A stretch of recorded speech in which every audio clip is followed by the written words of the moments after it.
welcome to another member request video, a series where YouTube and Patreon members can select a short for me to review that's not a Looney Tune or Merry Melody, since I'm covering every single one on the main channel. If you'd like to request a video, simply join up as a member and you can definitely let me know what you'd like me to look at. So the choice for March 2025 is A Clean Shaven Man by the Fleischer Studios, and it's released in 1936, directed by Dave Fleischer and Seymour Nightel.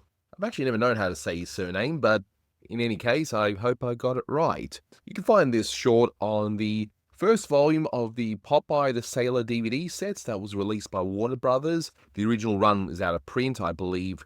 A new edition is still in print, but you should be able to find it. And that's on the first volume, which covers 1933 to 1938. Not sure on the copyright status of this one. I mean, you can find it online just about everywhere. I see a lot of these Popeyes around. I know a lot of them are in the public domain, but I'm sure you can easily find this one. But in case you haven't seen this one, you have Popeye and Bluto sitting at Olive Oil's cafe while she's singing the song Clean Shaven Man, and they both realize that they need a shave. So they go to a barber shop that's run by Wimpy, but he's out having a burger, because of course he is. So they decide to shave each other. Popeye first shaves Bluto to success, but then Bluto decides to mess up Popeye, because what else is he going to do?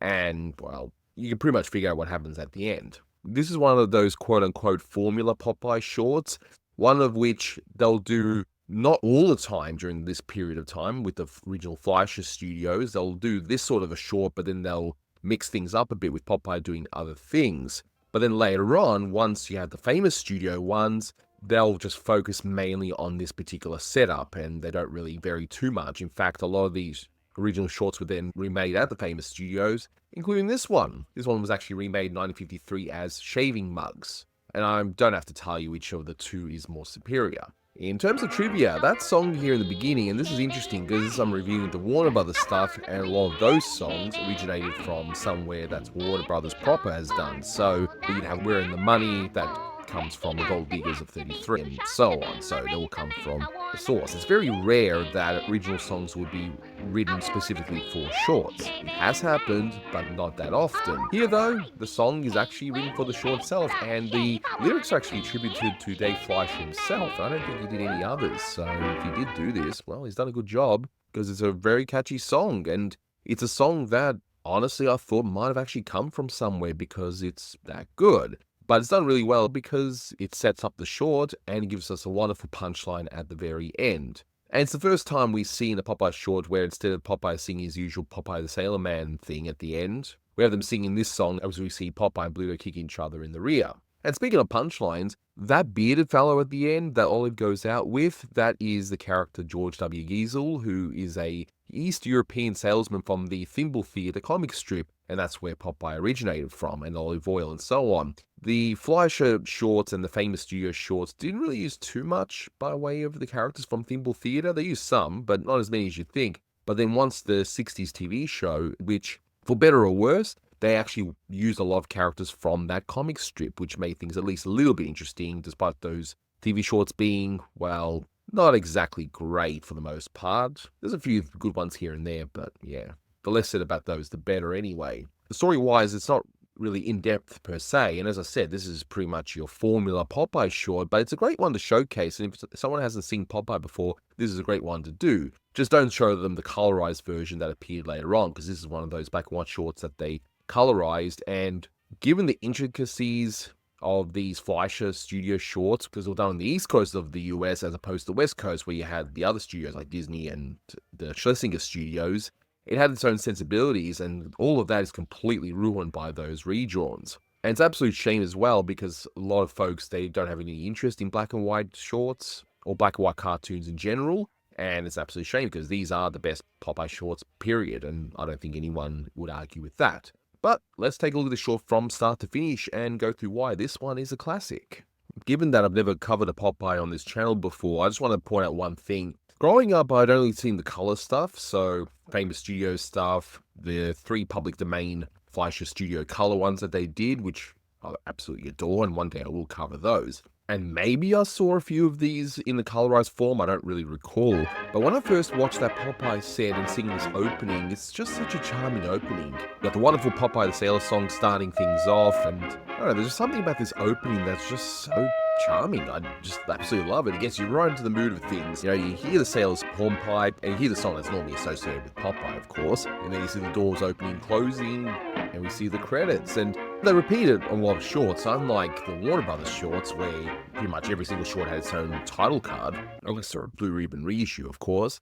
Here, they use the same thing, and yet it's perfectly fine. It works. It gets you right into the world of Popeye. But enough about the opening, let's get right into it. And boy, does this short get right into it. You hear Olive Oil straight away singing, "I Want a Clean Shaven Man." Now, this one we actually have confirmed voice actors. So you have May Kestel playing Olive Oil, and you have Jack Mercer playing Popeye, and Gus Wiki playing Bluto. So basically your three most famously associated voices for Popeye, Bluto, and Olive Oil. So that's why this is one of those Popeye shorts I like to use to introduce people to Popeye. Basically, once you watch this one, it gets you right into what Popeye is all about. But this opening scene, honestly, it's done so well that you don't even notice that they just reuse the animation of Olive Oil walking with the dishes and walking back without the dishes, and the boys are swinging all over her as she's doing so. You don't care about that. It's done so well. But boy, does this have a different vibe than what was being done at Disney, Warner Brothers, and so on. These Fleischer shorts had their own sensibilities, and it's any wonder that a lot of people have been influenced by this sort of stuff, especially the folks behind the wonderful Cuphead games. So the boys look at each other, rubbing their chins, realizing, yeah, they need a shave. And for those who have not seen a Popeye short before, one of the things you'll notice about this, and pretty much any Fleischer short around this time, is that there's a lot of what's called mumble talk, where you don't see the mouths move, but you hear the voice actor adding some things, where in this case, Popeye says, "Come over here," to Bluto. And, you know, he whispers something in his ear, and they both agree to leave the cafe. And you already know, hey, let's go get a shave. But the boys leave before Olive Oil is able to give them their cups of coffee. Maybe they should have just waited, especially after you know what the punchline is. But they're seen running over to the barber, and look at the backgrounds. Yes, the restorations, quote unquote, because some don't even really count these as proper restorations, but that's another topic for another time. But what you see on those Popeye the Sailor Blue hoodies, though, looking at the backgrounds, again, it's got its own flavor to it compared to the background artists on the West Coast. There's just something about it. In some shorts and specials, they go one step further and they have those models in the background. And it's also something that Cuphead was influenced by later on for that video game. But here, they're just your standard painted backgrounds. Nothing wrong with that, but they definitely have their charm and it works pretty well. So the boys are running along and they end up at Wimpy's barbershop. The funny thing is, you don't see Wimpy in this short at all. You don't even need to know who Wimpy is. It's just an offhand thing where it's like, oh, the barber's gone out to get a shave. To be fair, even barbers need a shave, and they certainly shave themselves, I guess, but sometimes you just need someone else to do that for you. And you get that added little thing of Bluto saying, oh, I must actually be going out to get a burger. So I guess they're realizing, hey, he's not going to come back anytime soon. In case you don't know who Wimpy is, he's a character in the Popeye verse where he'll appear in a few shorts and he just likes eating hamburgers and they put him in all sorts of roles. Yeah, you don't see him here. Do you need to see him? Not really. I guess it works as an in-joke if you think about it. But as they're running along, though, I gotta say, I love the run cycle of Popeye. It's just the two legs going backwards and forwards like that. I don't know, just something about it. And Bluto's run cycle is its own thing as well. So you got the added touch of the two characters just running in their own way, being their own distinct characters. But the boys enter the barber shop, and it's interesting that Wimpy would actually leave it unlocked. You know, you'd think he would put up a sign in the front door saying, hey, out to lunch or out for a shave in this case, but whatever. But looking inside, if you've seen photos of what barbershops look like in the 30s, yeah, it's pretty accurate, I have to say. Although, funnily enough, when you watch this and then the fight at the end, there's definitely some continuity, things going on, some really weird things. So here you got 4 chairs, and later on you might see 6, but who cares, right? The short is very entertaining that you can overlook such inconsistencies. So the two throw their hats onto the coat hanger, and they sit down yelling out, service, service, not realizing that no one's there, and they see that sign saying, Barber out getting a shave, Wimpy. Again, yeah, it does the job, although if they were sitting in different seats, I wonder how long they would have waited before they realized no one would be giving them service, but whatever. And again, we get that mumble talk, and that's where Bluto does the whole thing about, must be getting a hamburger. It's just interesting how the Fleischer studio just went with this whole idea of mumble talk, where they would just have the voice actors just add in lines later on after it's animated just to add to it. So the boys decide, I'll tell you what, you fix me and I fix you. And Popeye's thinking about it, clearly not remembering the times that Bluto has screwed him over in the past, but whatever, you just go with it. And Bluto is first up in the chair, and we got this wonderful animated moment of Popeye shaving Bluto. Now, those clippers that Popeye uses, that's accurate to the era because electric razors weren't really a thing. I mean, they were around, but a lot of places were still doing it the old-fashioned way, so hence why there's the manual clippers. Because remember, this did come out in 1936, in case some of you who might be younger and not realize how old some of these shorts really are. But I like the added sound effect of when Popeye is actually trimming Bluto's beard, and we hear that trumpet just briefly as he's going with the clippers around the cheek there. Just a nice little touch. You know, I've got to point out how the music, it's basically all original cues, right? Sure, you hear the Stars and Stripes Forever, and we hear the Popeye theme, but aside from that, it's all original. It's done really well here. It's just very, I guess, peppy is probably a good way to put it.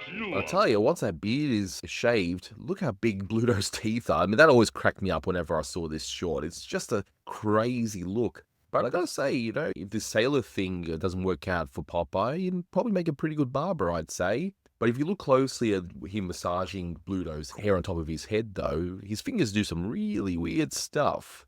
It's an interesting one to slow-mo, I'd say, but in any case, he put product in Bluto's hair, you know, to make him smell pretty and all that, right? And Popeye even brushes out his hair, and he ends up giving Bluto a look which was pretty popular around this time, the handlebar mustache. Few folks would have that, like Salvador Dali, and Jerry Colonna, and a few others. So this was definitely a look that was done. Is it due for a comeback? Well, maybe. Maybe we need to bring this style back, I don't know. But another Fleischer trait is the use of those line effects that you see on top of Bluto once his haircut's all finished. Other studios were doing that too originally, like the earlier Mickeys and the earlier Bosco shorts and that, but they largely phased that out, and yet Fleischers were still doing that sort of thing even in the mid-30s. Again, it's just one of those things that gives these shorts an extra bit of charm. So Bluto says, nice job, and again, that look just kills me every single time I see it of Bluto just looking all dolled up like he is. Just crazy. You already know that Bluto's now going to screw over Popeye. I mean, it's pretty expected by this point. But if this is your first Popeye, you may not expect it, and you might find this even funnier as a result. Bluto even breaks the fourth wall winking to the audience, because remember, this was played in a cinema, or the theatre, as you Americans say, so they would have been in on it, I would imagine, even if they hadn't seen a Popeye before. Where they're thinking, okay, I think Popeye's going to be screwed over now. But we see some wonderful animation of Popeye's smock getting all tied up, really tight around his neck, and just Bluto just pushing Popeye's head down just to push the chair back.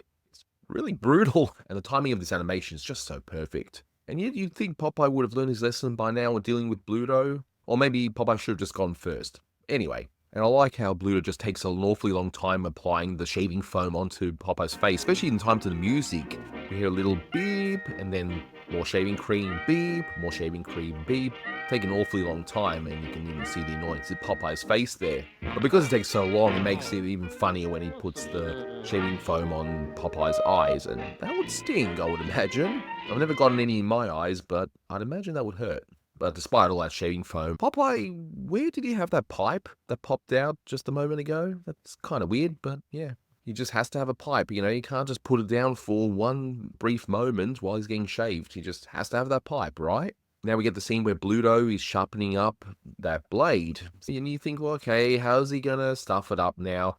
So he sharpens it up perfectly, but yeah, he ends up doing that wonderful thing to the blade, which, ouch, as someone who shaves every 2 or 3 days or whatever, that looks like it's gotta hurt. But I tell you, as Bluto was actually sharpening the blade, when he's testing out the sharpness with his tongue, yes, that's how they did it, yes, and I don't know if I could do that. My tongue hurts just by looking at it. But just Bluto's expression, just looking all sad, going, oh, this is not good, it just kills me. I like it just gets it so perfect, and then he just ends up chopping up the sharpening block anyways, so yeah. Bluto's haircut, just seeing him doing all these despicable things just makes it even funnier, because you're so used to Bluto looking all scruffy in the other shorts doing naughty things get to Popeye, but here he's just all dolled up and he's doing all this stuff. And yes, the shaving scene itself, very painful looking, and I like how he's so delicate at first, but then just goes really fast. And you hear Popeye obviously not happy. And you even hear him mutter briefly, "Hey, watch the schnozzle." And he doesn't even shave him properly, he just walks over to get a hot towel straight away. You can clearly see that there's heaps of spots left. And of course, Bluto, being a bit of an idiot, doesn't realize how hot a towel would be, getting all boiled up, right? But anyway, it looks like he was going to kick all that down, but he ends up getting the wooden pole, grabbing the hot towel, and, well, you can see what happens. Then we pick up the speed a little bit, so rather than have those single scenes, you see Bluto carrying all of those utensils to finish Popeye off. You don't even need to see what happens. I just like the fact that he's covering up his activities there. You're just seeing all those effects all over the place. It just works so well. And you just know that something's going to happen. But what is it? Is Popeye going to look like he's all bruised up? Is he going to look like he's all dolled up? Well, we're about to find out. And of course, Bluto just has to sing the line of "She wants a clean-shaven man," where clearly the end result here is Popeye definitely looks worse for wear, especially with that pretty little bow on top of his head. So now Popeye finally realizes, hey, you did that on purpose. And Bluto smashes him on the head with the mirror. I mean, that's pretty brutal. And if you look at the animation of the spinning chair, again, it's interesting seeing how the different animation studios approach this sort of thing. If they do a similar effect over at Disney or at Warner Brothers, it would look one way, but here it just has that look about it, especially with all the extra special effects with those speed lines that they still put around. Yeah, and Bluto keeps on torturing Popeye by keep on making him spin around and around, does that a few times, which, again, I think it's even funnier because of how Bluto looks. So Bluto now says, alright, let's see who Olive Oil likes best, and starts to drag Popeye out.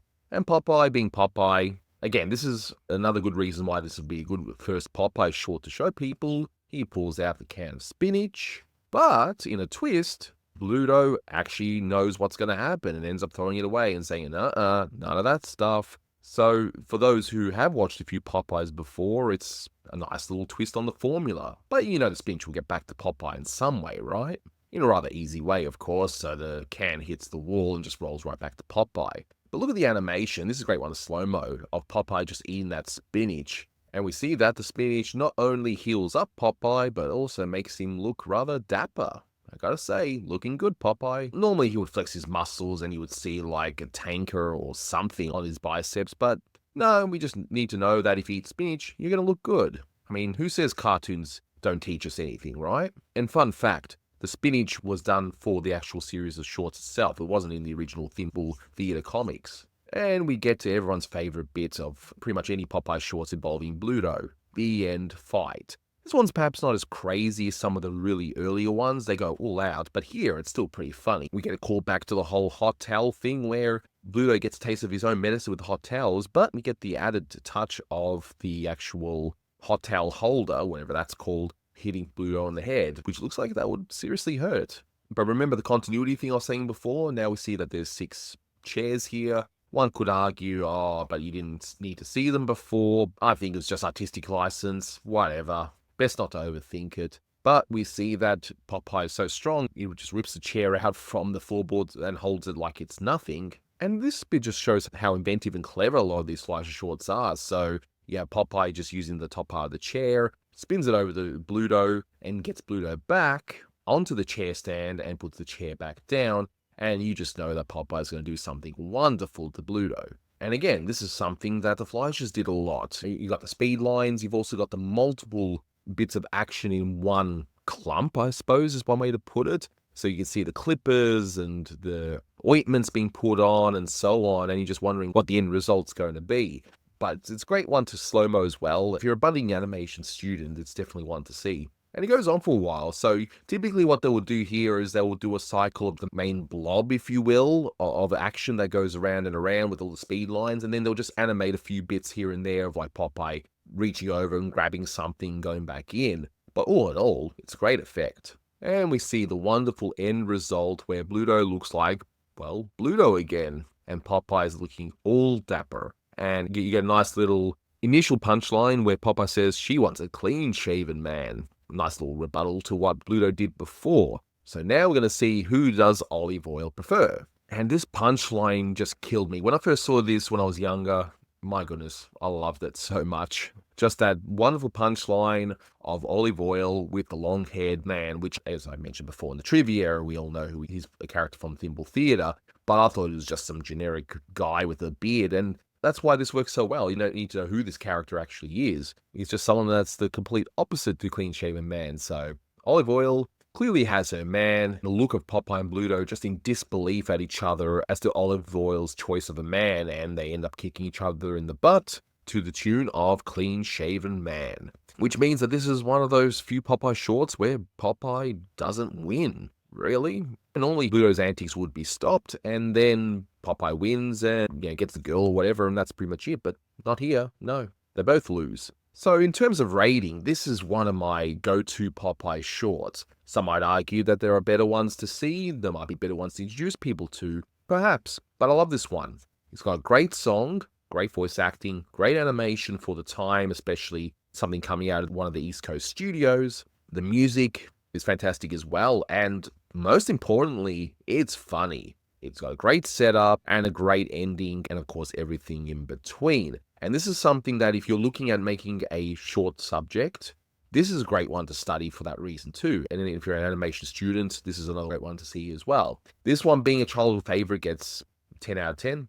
I know some of you might think I give away too many 10s, but honestly, if this is a 10 out of 10 Popeye, I don't know what it is. But that will do it for this one. So as I mentioned, if you do want to request a short, definitely become a member, either on YouTube or on Patreon. I do these once a month, at least for now. I may pick up the pace later. I just want to see how all this goes. And it goes to everyone else 6 months later, so you get a nice exclusive video. But for now, that will do it for this one. Thank you so much for watching, guys, and until next time, take care. Hello, boys. Well, can you beat that? He wants a clean out. Shaven. Man, ouch. Oh, ouch.